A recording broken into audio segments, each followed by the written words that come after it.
Hi everybody, कैसे हैं आप लोग। आई होप आप सभी लोग अच्छे होंगे, सेफ होंगे और अच्छे से पढ़ाई भी कर रहे होंगे। This is Ruchika and welcome to my channel. So आज हम पढ़ेंगे हमारा chapter number 5 that is emerging modes of business. और इससे पहले हम ऑलरेडी 4 चैप्टर्स डिटेल में कर चुके हैं। अगर आपने वो नहीं पढ़े हैं तो आप आई बटन पर क्लिक करके उन्हें देख सकते हो। आपको सारे चैप्टर्स मिल जाएंगे। वीडियो मतलब उनका टॉपिक वाइज वीडियोज़ हैं, सारे ही आप रिवाइज़ कर सकते हो, राइट। आज हम बात करते हैं चैप्टर नंबर 5 की। तो पहली बात तो ये चैप्टर बहुत छोटा सा है, हम इसी वीडियो में से कवर कर लेंगे, ठीक है। बहुत छोटा सा टॉपिक है। इसमें हमें बेसिकली पढ़ना क्या है, देखो ई बिज़नेस होता क्या है, उसका कॉन्सेप्ट क्या है, स्कोप क्या है, बेनिफिट्स। सिंपल सी बात है, ई बिज़नेस का कॉन्सेप्ट, स्कोप एंड बेनिफिट्स। तो अगर मैं बात करूँ ई बिज़नेस की, ई बिज़नेस से मूव करने से पहले हम एक नई बात करेंगे जो कि है ये। आपको ये एनालिटिक्स दिख रहा होगा। इसमें मैंने आज देखा कि भाई जितने भी आपके मतलब आप स्टूडेंट्स लोग मेरी वीडियोस देखते हो, उसमें से 78.5% ऐसे जिन्होंने मेरा चैनल सब्सक्राइब ही नहीं किया हुआ है, ऐसे ही देख रहे हैं। और ये 21.5% अच्छे बच्चे हैं जिन्होंने चैनल सब्सक्राइब कर लिया मुझसे जुड़े रहने के लिए। तो प्लीज़ आई रिक्वेस्ट यू, ये वाले बच्चे हैं इधर वाली लिस्ट में शामिल हो जाओ। प्लीज़ मेरा चैनल सब्सक्राइब कर लो अगर आप उसे रेगुलरली पढ़ते हो और मेरे वीडियोज़ आपको हेल्पफुल लगते हैं और अच्छे लगते हैं तो, ठीक है। ज़बरदस्ती नहीं है कोई, किसी से भी सब्सक्राइब करवाओ, ऐसा नहीं बोल रही हो, खुद सब्सक्राइब कर लो बस, राइट। अब हम बात करते हैं ई बिज़नेस की। देखो चैप्टर का नाम क्या है, emerging mode of e business. तो हमको पता है, नहीं, emerging modes of business, E business he business. तो हमको पता है, देखो पहले क्या होता था, बिज़नेस सिर्फ बिज़नेस उसी को बोला जाता था कि कोई जो फिज़िकल फॉर्म में है उसी को ही बिज़नेस बोला जाता था। पर आज के टाइम पे क्या है, जब चीज़ें इतनी डिजिटल हो गई हैं, ऑनलाइन हो गई है, डिजिटलाइजेशन को हम प्रमोट कर रहे हैं, तो जो बिजनेसेस है ना वो भी ऑनलाइन होने लगे हैं, डिजिटल फॉर्म में होने लगे हैं। फिजिकल फॉर्म में नहीं, आपको नहीं दिखेगा, राइट। तो उसे हम ई बिज़नेस कहते हैं। लाइक इलेक्ट्रॉनिक मेल, ईमेल होता है, electronic businesses, e business, simple. तो ई बिज़नेस होता क्या है, it is describe as the use of computer networks to conduct business, trade and commerce, simple. E business क्या है, ऑब्वियसली मतलब आप जब कोई भी इलेक्ट्रॉनिकली मतलब ऑनलाइन अगर आप कोई भी चीज़ कर रहे हो तो उसके लिए आपको कंप्यूटर नेटवर्क चाहिए होगा, राइट। तो कंप्यूटर नेटवर्क के थ्रू अगर आप बिज़नेस कंडक्ट कर रहे हो, कोई ट्रेड कर रहे हो, कुछ कॉमर्स कर रहे हो, तो वो आ जाता है ई बिज़नेस में, सिंपल। अब ये बिज़नेस क्या है, एक कॉम्प्रिहेंसिव फ्रेज, एक बड़ा टर्म है जिसमें कि wide range of electronic businesses आते हैं, wide range of electronic business transactions आते हैं, सर्विसेज आती हैं, and including more well known e commerce operations. तो ई बिज़नेस क्या है, सिंपल सी बात है भाई, ई बिज़नेस एक बड़ा टर्म है जिसके अंदर आपका ई कॉमर्स भी आ जाता है। तो ई कॉमर्स अलग है, ई बिज़नेस अलग है। ई कॉमर्स क्या है, छोटा सा टर्म है जो कि किसके अंदर आता है, ई बिज़नेस के अंदर आता है, ये याद रखना है। ई बिज़नेस एक बड़ा टर्म है, ये आपका ई बिज़नेस है, ठीक है। इसके अंदर एक छोटा सा टर्म है ई कॉमर्स, ऐसे समझ लो। अब ई कॉमर्स क्या होता है, ई कॉमर्स का सिंपल मीनिंग होता है buying and selling of goods and services over internet. कोई खरीद बेच कर रहे हो तो वो हो जाता है ई कॉमर्स, ओके। ई बिज़नेस का मतलब क्या होता है, इसका मतलब सिर्फ ई कॉमर्स नहीं होता है, मतलब सिर्फ खरीदना बेचना नहीं, और भी चीज़ आ जाती हैं, जैसे कि प्रोडक्शन, इन्वेंट्री मैनेजमेंट, जो भी आपका स्टॉक है उसका management, product creation, accounting and finance, human resource management. तो ये सारी चीज़ें आ जाती हैं ई बिज़नेस में। ई बिज़नेस में एक और चीज़ आती है बाइंग एंड सेलिंग, जिसे हम ई कॉमर्स के नाम से जानते हैं। तो ई कॉमर्स भी ई बिज़नेस के अंदर ही आएगा। तो इसका मतलब समझ आ गया कि scope of e business is set to be wider and broader than that of e commerce. ये तो ईजी था, समझ आ गया। ये है आपका पूरा ई बिज़नेस, ठीक है। ये पूरा ई बिज़नेस का गोला है। इसमें बहुत सारी चीज़ें, यहाँ पे हम खरीद बेच रहे हैं, यहाँ पे हम प्रोडक्ट डिज़ाइन कर रहे हैं, यहाँ पे हम अकाउंट्स एंड फाइनेंस देख रहे हैं। तो ये जो खरीद बेचने वाला है ये है आपका ई कॉमर्स। तो ये एक सिंपल सी बात है, पार्ट है ई बिज़नेस का, ई बिज़नेस नहीं है। E business is different from e commerce, ये समझ आ गया। अब बात करते हैं स्कोप की। हमने क्या पढ़ना है, कॉन्सेप्ट, स्कोप एंड बेनिफिट्स। तो देखो जल्दी जल्दी हो रहा है ना चैप्टर, तो कॉन्सेप्ट पढ़ लिया, कॉन्सेप्ट में सिर्फ यही है। स्कोप की अगर हम बात करें तो ये हमको पता है कि इसमें बहुत सारी चीज़ें आ जाती हैं। देखो बहुत सारी मैनेजरियल एक्टिविटीज़ भी हमको करनी होती हैं, जैसे कि हमको प्लानिंग करनी है, हमको ऑर्गेनाइज करना है हमारा सामान, हमको मार्केटिंग करनी है, हमको प्रोडक्शन करना है, that are carried out online. ये सब हमको ऑनलाइन करना है क्योंकि इलेक्ट्रॉनिक बिजनेस है भाई ये। इन्वेंट्री मैनेजमेंट करना है, प्रोडक्ट डेवलपमेंट करना है, ह्यूमन रिसोर्स मैनेजमेंट करना है, अकाउंटिंग एंड फाइनेंस, ये सारे काम हैं ई बिज़नेस पर, सब ऑनलाइन होगा सब कुछ। तो ई बिज़नेस के 4 डायरेक्शंस होते हैं, आप स्कोप में 4 डायरेक्शंस लिखोगे। क्या क्या है? B2B, B2C, C2C, intra B, ऐसे याद कर लूँ गाने की फॉर्म में, B2B, B2C, C2C, intra B. क्या क्या है? B2B, B2C, C2C, intra B. Okay, अब कैसे समझोगे? B का मतलब यहाँ पे क्या है? बिजनेस, और C का मतलब कस्टमर। तो B2B मतलब बिजनेस टू बिजनेस। जब बिजनेस फर्म्स आपस में क्या कर रही हैं? ई बिजनेस कर रही हैं, उसे हम B2B बिजनेस कहते हैं। B2B आपका ट्रांजैक्शन कह रहा है, ठीक है। तो here both the parties are involve in e commerce transactions are business firms. दोनों बिजनेस फर्म्स कहलाएंगी, ठीक है, दोनों बिजनेस फर्म है, तभी बिजनेस टू बिजनेस है, B2B। दे यूज़ EDI। EDI क्या होता है भाई? Electronic data interchange. वो इलेक्ट्रॉनिकली डेटा अपना एक्सचेंज करेंगे, ऑब्वियसली, क्योंकि इलेक्ट्रॉनिक बिजनेस है तो सब इलेक्ट्रॉनिकली होगा, तो यहाँ पे वो EDI यूज़ करती हैं। B2B involves various transactions through computer network. वो सारे ही चीज़ें कंप्यूटर नेटवर्क के थ्रू करेंगी, जैसे कि प्लेसिंग ऑर्डर, अगर कोई ऑर्डर प्लेस करना है तो भी भाई ऑनलाइन होगा। प्रोडक्शन को मॉनिटर करना है, क्या चीज़ कितनी बन गई, कितनी रह गई, कैसी बनी है, ये सब भी ऑनलाइन होगा। डिलीवरी ऑफ कंपोनेंट्स, जो भी सामान, पंखा बनाने, पंखे के जो पेज वगैरह हैं, तार वगैरह हैं, वो सब ऑनलाइन डिलीवर होंगे। सेंडिंग एंड रिसीविंग ऑर्डर्स लेना और रिसीव कर भेजना, ये सब भी ऑनलाइन होगा। तो कुल मिला के सारा काम ऑनलाइन होता है। और ये B2B मतलब दो बिजनेस फर्म्स के बीच में। अब इसका एग्जाम्पल क्या हो सकता है? मान लो यहाँ पे ये कौन है?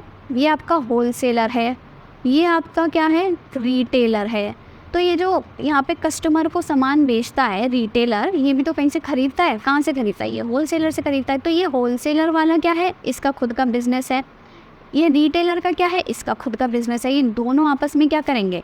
बिजनेस ट्रांजेक्शन करेंगे ना। रिटेलर जब होलसेलर से खरीदेगा, मान लो ऑनलाइन खरीदे ये सारे काम, ये ऑर्डर भेज दे कि मेरे को भाई 150 किलो आम चाहिए, 100 किलो एप्पल चाहिए, सारे ट्रांजैक्शन मतलब आपका जो पैसा भेजना है वो भी सब ऑनलाइन भेजते। तो ये डिजिटल बिजनेस हो जाएगा, इलेक्ट्रॉनिक बिजनेस हो जाएगा। किसके बीच? दो बिजनेस पार्टीज़ के बीच। तो ये हो जाएगा आपका B2B ट्रांजैक्शन या फिर B2B। समझ आ गया B2B क्या होता है? इस बिजनेस टू बिजनेस। अब नेक्स्ट आता है बिजनेस टू कस्टमर, यानी कि B2C, ठीक है। As the name implies, business to customer transactions have business firms at one end and its customers on the other hand. It is commonly known as online shopping, और इसे हम commonly online shopping कहते हैं। अब देखो दोबारा से समझो, ये क्या है? होलसेलर है, ये क्या है? यहाँ पे रिटेलर है, और ये क्या है? कस्टमर है। जब होलसेलर रिटेलर से मतलब बेच रहा है इसको, ये हो गया बिजनेस टू बिजनेस, क्योंकि ये दोनों बिजनेस फर्म्स हैं। ये भी बिजनेस है, ये भी बिजनेस है, और ये कस्टमर है। पर जब रिटेलर कस्टमर को बेच रहा है, कस्टमर रिटेलर से खरीद रहा है, तो वो हो जाएगा B2C, क्योंकि एक बिजनेस है यहाँ पर और एक कस्टमर है। तो B2C, यहाँ पे एक बिजनेस था और दूसरा भी बिजनेस था, तो ये था B2B। ओके, तो ये क्या है? इसको कॉमनली ऑनलाइन शॉपिंग कहते हैं। हम लोग ऑनलाइन शॉपिंग कर रहे हैं कि नहीं? हम एक तरफ कस्टमर है और एक दूसरी तरफ मान लो अमेजॉन है, तो वो बिजनेस है। B2C हो गया, ऑनलाइन शॉपिंग हम कर रहे हैं।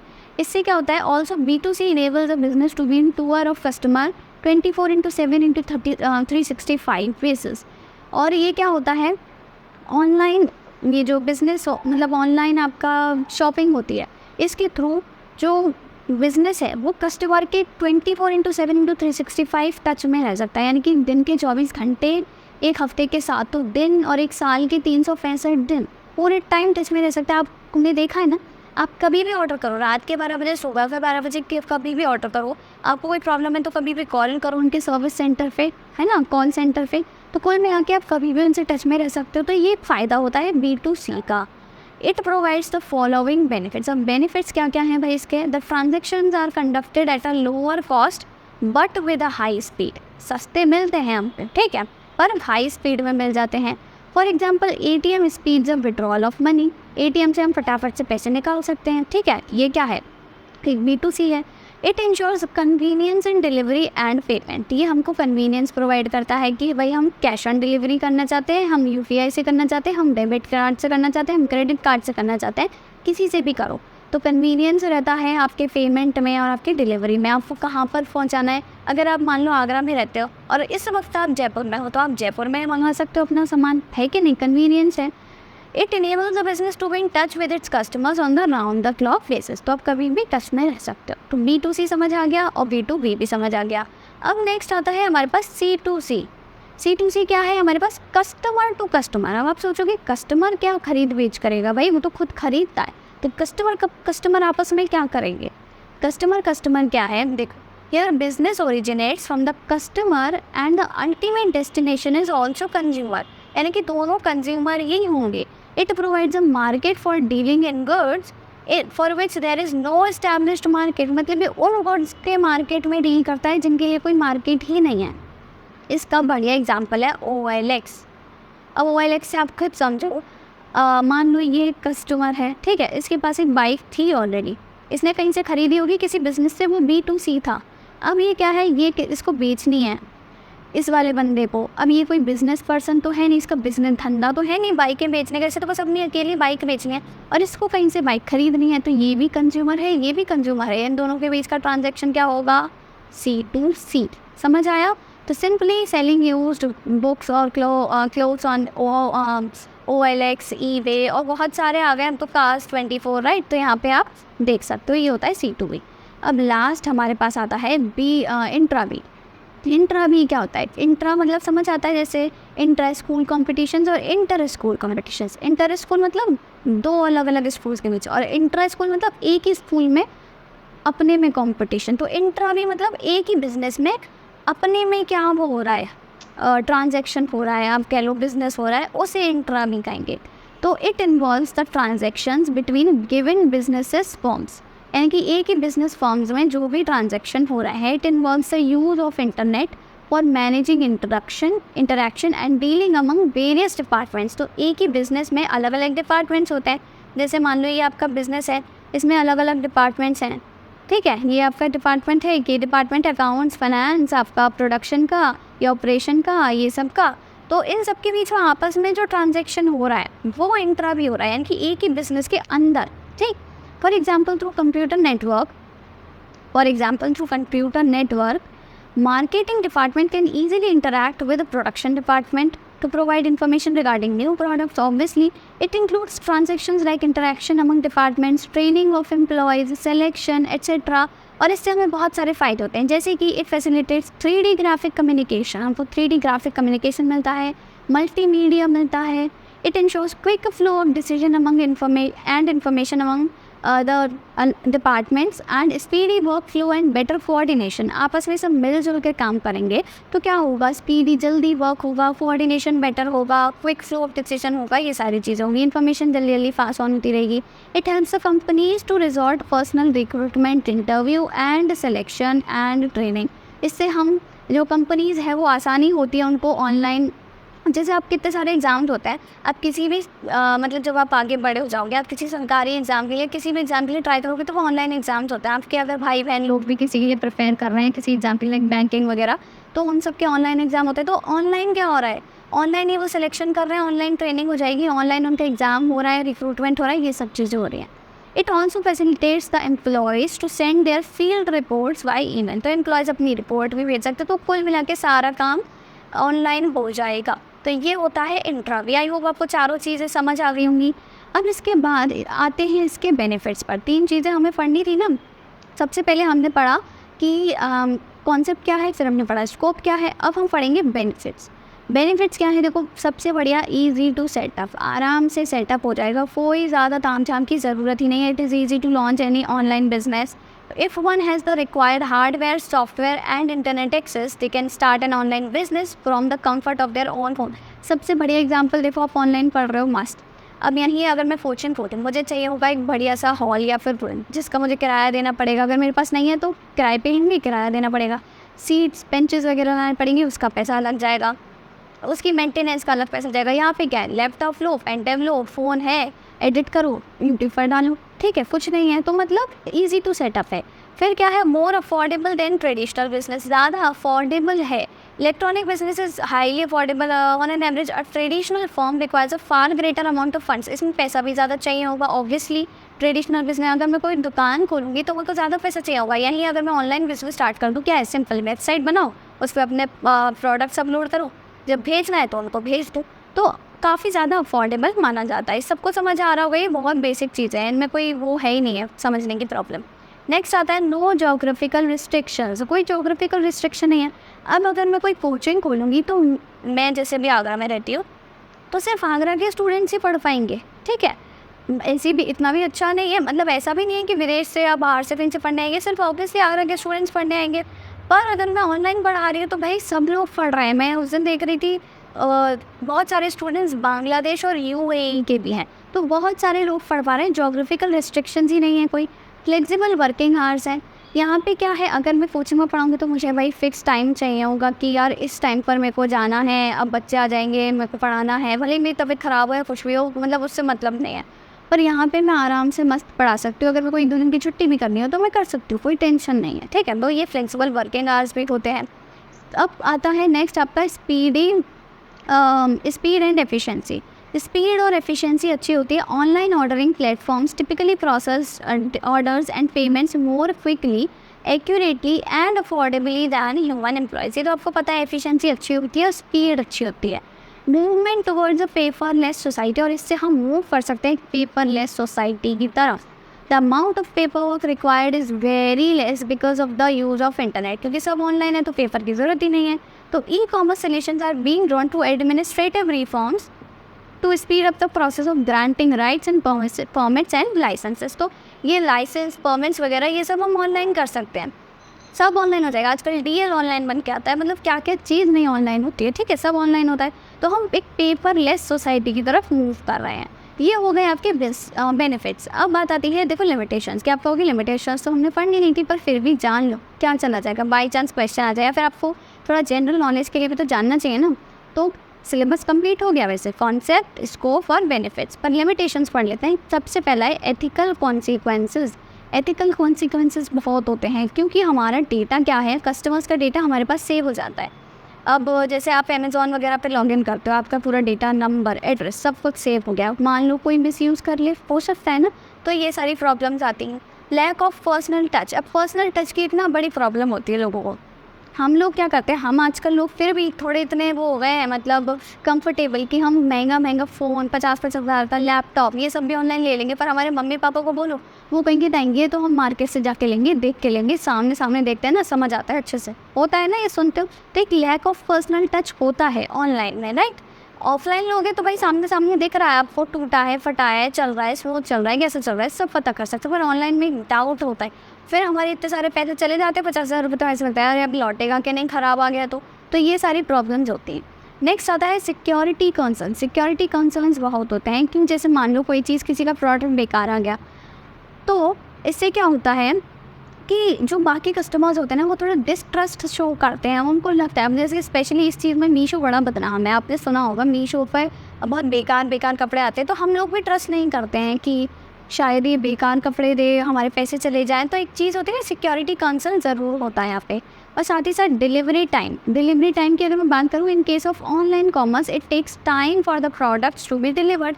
दुकान से लेने जाओगे अगर आप कोई टॉप या कोई जीन्स या कोई भी XYZ कपड़ा या कुछ भी चीज़, तुरंत मतलब हाथ में लेके आ जाओगे। पर ऑनलाइन में आपको सब्र करना पड़ता है, टाइम लगता है, बहुत सारी प्रॉब्लम होती है। भाई हमसे सब्र नहीं होता, अगर कोई अच्छी चीज़ आ रही हो तो हमारे पास, तो ये वाला भी प्रॉब्लम है। तो ये सारे लिमिटेशंस हैं जो आपने याद रखने हैं। और इसी के साथ हमारा चैप्टर तो नहीं ख़त्म होता, पर हमको अब एक और चीज़ पढ़नी है, points of difference between E business and traditional business. Easy points हैं, फटाफट से पढ़ लेते हैं, कोई टेंशन नहीं है। सबसे पहले बात आती है मीनिंग की, कि ई बिज़नेस का मतलब क्या होता है। It refers to electronic commerce and also internet based activities, ये होता है ई बिज़नेस। इसका मतलब क्या है, it refers to a local store that offers products and services to local customers. Simple. Cost की बात करें तो इलेक्ट्रॉनिक बिजनेस स्टार्ट करना बिल्कुल इनएक्सपेंसिव नहीं है, पर यहाँ पर ये बड़ा ही एक्सपेंसिव पड़ जाता है। लोकेशन देखो, मार्केट देखो, सामान इकट्ठा करो, ये सब चीज़ें।